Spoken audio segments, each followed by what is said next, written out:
All right, this is my watercolor painting work area. I'm just going to show you what I have set out for our first project that we're going to try to do today. We have watercolor paper, watercolors. I'm going to try out both. I'm going to try out these watercolors that are in a pan and also the watercolors, liquid watercolors that I made by putting some old markers that don't work good anymore, putting them without their cap into a little glass of water, and they create liquid watercolors. I have lots of markers in my cups, but you could do this if you had just one or two markers that didn't work very good. And then I have 2 dishes of water. Usually I would just have one water dish. I have clean water and a dirty water dish, because clean water you're going to use watercolor painting, and dirty water is where you're going to clean your dirty brush in. I also have gathered some paper towels, some salt, saran wrap, crayon, a magic eraser sponge, and a regular sponge. But if you don't have all of this stuff, that's okay. Okay, so I'm gonna start by dividing my paper right down the middle with a vertical line, and I want 12 different spaces, so I'm gonna make 6 horizontal lines, and they don't have to be perfect. 1, 2, 3, 4, 5 actually, because that makes 6 spaces. 1, 2, 3, 4, 5, 6 spaces. All right, so in my top one, this is where I'm gonna try the salt. Over here, I'm gonna try my crayon resist, needle, making scratches, plastic wrap. Over here, I'm going to do a wash, and then wet on wet. We're gonna use wet paper, wet paint. Wet on dry, and then we're going to try splattering. I'm going to do a paper towel lift, blooming, and I'm going to try my magic eraser on this bottom one, and a sponge on this bottom one. Okay, so now that I have it labeled, we're gonna get started. So for this top one right up here on my watercolor paper, so this is a lot thicker piece of paper than just a regular piece of copy paper for watercolor. I'm going to try any color, so I'm just going to dip my brush into my clean water, and I'm just going to wake up one of these colors, and with that wet paint I'm just going to paint in this section.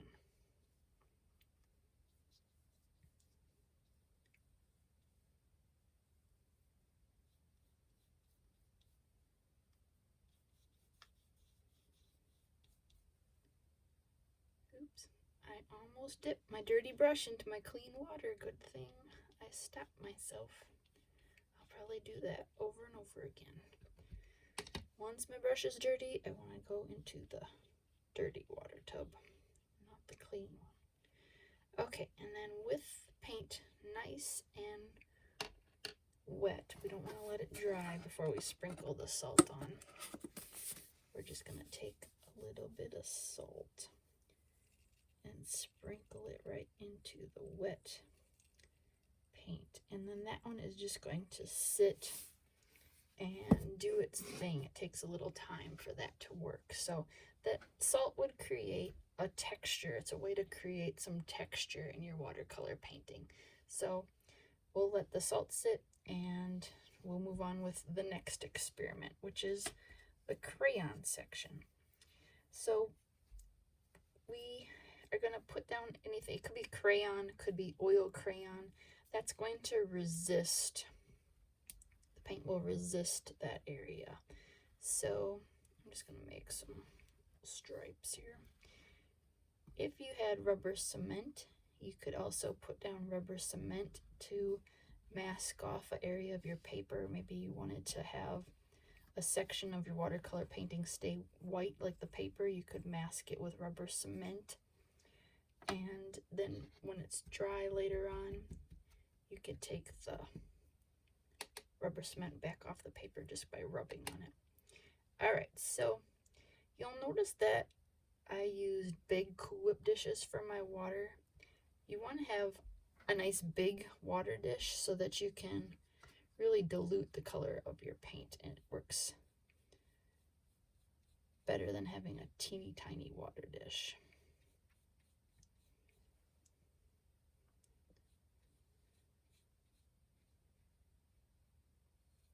Alright. The more watery your paint is, the better the resist work. So if you put it on too saturated, you might actually cover up your crayon. But if you have a nice watery paint, it's going to work a little better. Probably should have picked a color that was a little bit more contrasting than orange with yellow. That wasn't too smart, but hey, we're experimenting. Alright, on to needle. Alright, so with needle, you could use a needle or a pin, and what you're actually going to do is make scratches into the paper. So I'm going to make lines like grass, scratching down into the watercolor paper. And the idea is when you paint over it, that the watercolor will fill in those lines and make them a little bit darker. So it's a way that you could put in some detail. Maybe it's texture in a tree trunk, or grass in the field, or the wrinkles in the palm of your hand. It's a way to make some fine detail and have things show up a little bit darker. So let's try that out. I've made some random scratches into my paper. Alright, so I'm gonna use a little green for this one. This one too is one that we're gonna have to wait on probably. It probably does better in time, although I can see already that they're darker than the rest of the paper.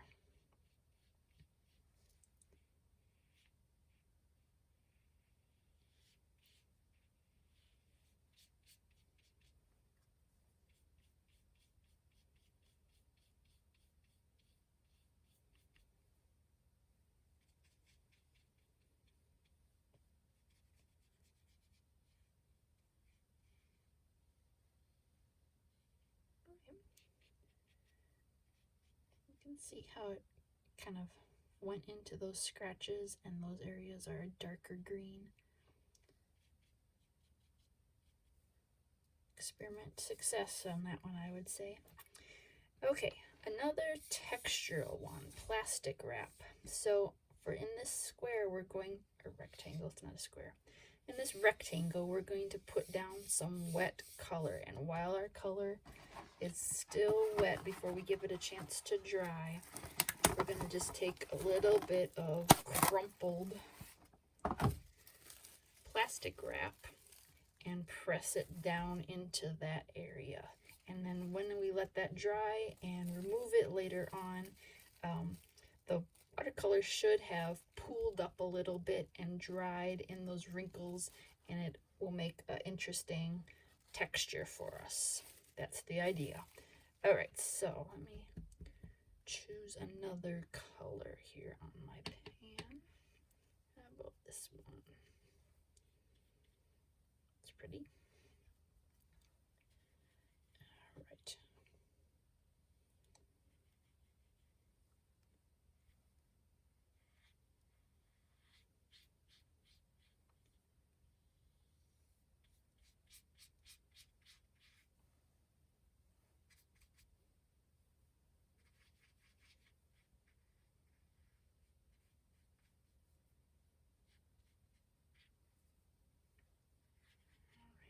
that's nice and wet in that rectangle. Okay, and then I'm going to put this down and try to keep it out of my other boxes that I still want to work on. And there we go. We'll just let that one sit. And that'll be a little surprise for us later. Okay. Next box we have is a wash. So for a wash, this is where we want to use our clean water. So I'm going to get my brush wet. And I'm just going to paint in this rectangle with just clean water.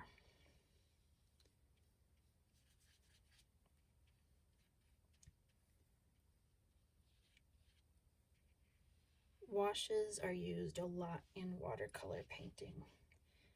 So wet that area down. Okay. Now I'm just going to pick a color to do for my wash. I'm going to use this blue. I'm going to start at the top and I'm just going to go back and forth in that wet paint and just try to make it nice and smooth. Just spread that color.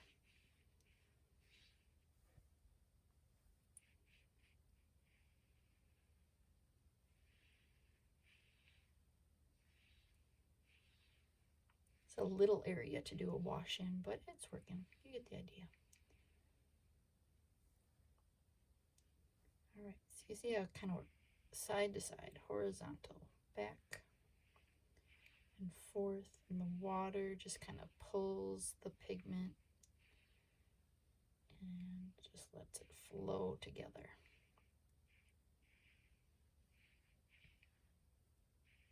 I'm trying to kind of get rid of my lines. I just want it to flow, not be full of lines. All right, here we go. All right, wash in my dirty dish, not the clean dish. Okay, so this was a plain old wash. If we do wet on wet, we're going to go one step farther. So again, I'm going to wet down my paper, and if I get close to this wash, it's just going to come on over, so I'm going to try to leave a little space. Wet paint goes wherever it is wet, so if I get that wet there, it's going to just come on right over, so I'll try not to. Okay, I got this section painted too, so let's just pick another color. Don't have a lot of yellow in there yet, but I have some. All right, so we'll put down some yellow.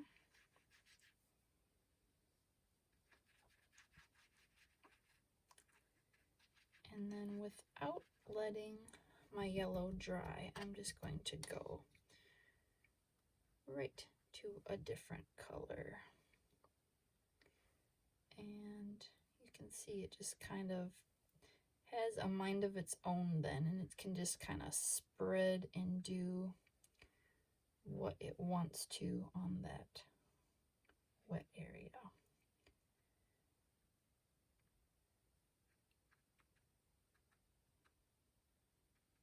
Which can be pretty interesting. All right, we'll let those just go to it. I learned my lesson. See, I used two contrasting colors that time, yellow and then a darker teal on it instead of my yellow and orange mistake that I made up there. All right. So wet on wet, pretty obvious, wet paint on a wet surface. So this one is wet on dry. So we're going to use our wet paint, but just on our dry paper. Then we have a little bit more control over what it does. It's not going to just spread uncontrollably like wet on wet does. So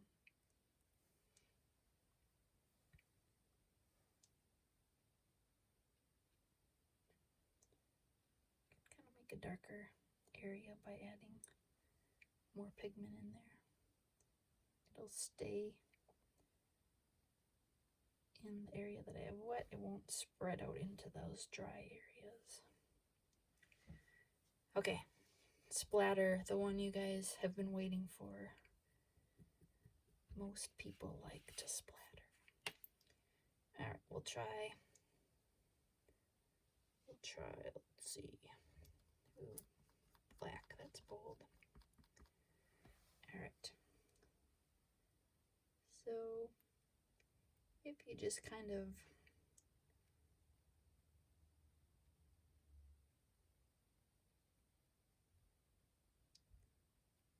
run your finger along the bristles, just let it go. So where would that be useful? Maybe in a textured area of your painting, or in a galaxy, just for fun. Splattering's fun, right? The more we splatter, the darker we get. There we go.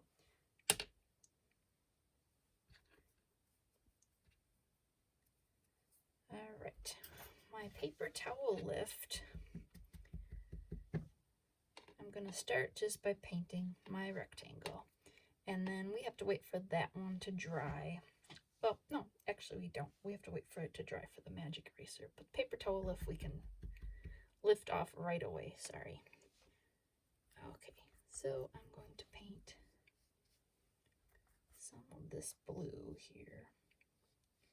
Paper towels are a good thing to have at your watercolor workstation all the time, because if you make a mistake, it's like your eraser.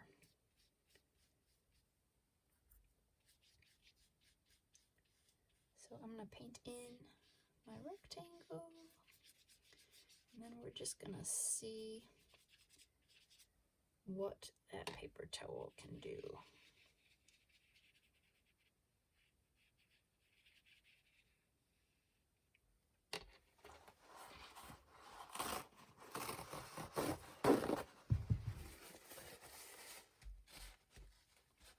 So if I was maybe making clouds in the sky, this color kind of reminds me of clouds, a light blue sky, and I want to lift back and get some white back into my picture, you can see that the paper towel does a pretty good job lifting the color back off.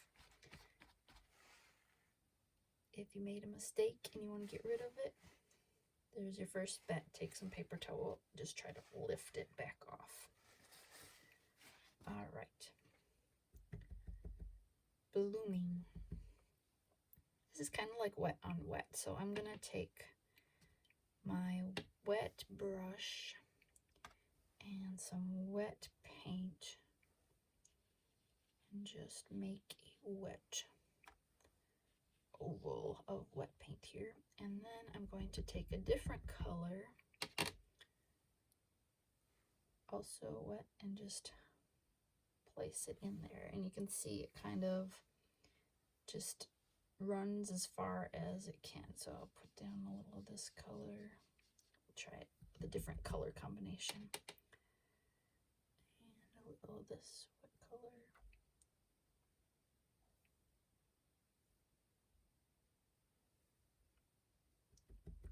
Kind of cool, kind of pretty.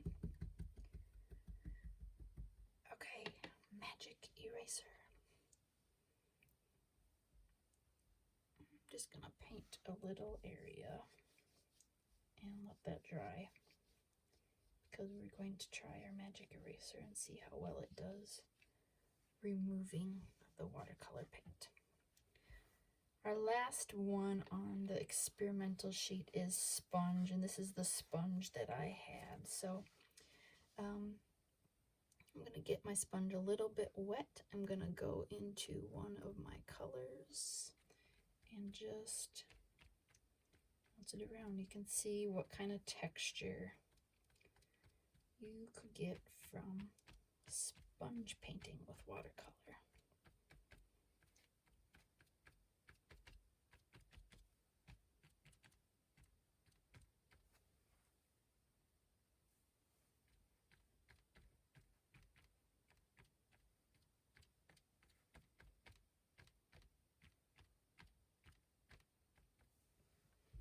depends how much you want to keep working into it. You could go further, but I think I'm going to stop.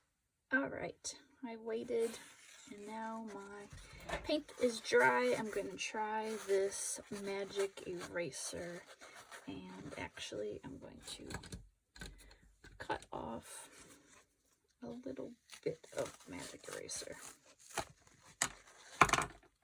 A little more manageable.